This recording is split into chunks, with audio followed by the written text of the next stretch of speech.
வணக்கம். நம்ம பார்த்துட்டு இருப்பது திருச்சி மாவட்டம் முசிறி வட்டத்தில் உள்ள காவேரி ஆற்றை பார்த்துட்டு இருக்கோம். இன்றைக்கி பாருங்கள், நீரின்றி அமையாது உலகு என்று வள்ளுவர் என்று கூறியிருக்கிறார்.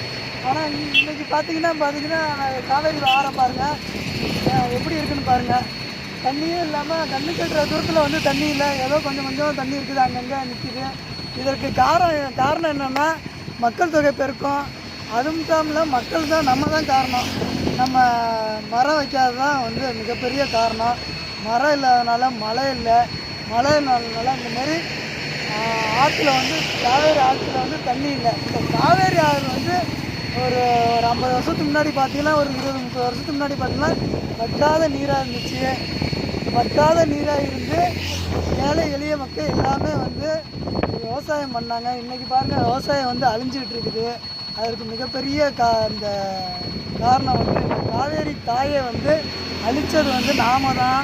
எனவே அனைவரும் வந்து மறக்காமல் மரம் நடுங்க.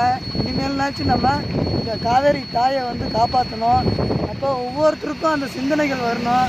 இந்த சிந்தனைகள் வர அனைவரும் வந்து மரம் வளர்க்கணும்.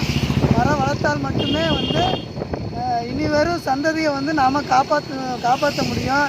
எப்படி நம்மளை வந்து காப்பாற்றினார்களோ, நம்ம முன்னோர்கள் நம்மளுக்கு விட்டு சென்றதை வந்து நாம் வந்து மற்றவர்களுக்கு வந்து இந்த பூமியையும் இந்த காவேரி நீரையும் கொடுத்து செல்லணும். வெறும் மணலை வண்டி கொடுத்தா பத்தாது, இங்கே இருக்க நீரை வந்து கொண்டு வரணும். அதனால் மக்கள் அனைவரும் வந்து ஆளுக்கு ஒரு மரம் நட்டுன்னா போதும்.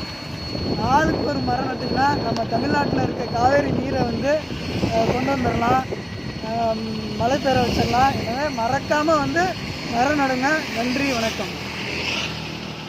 எனக்கு தெரிஞ்சு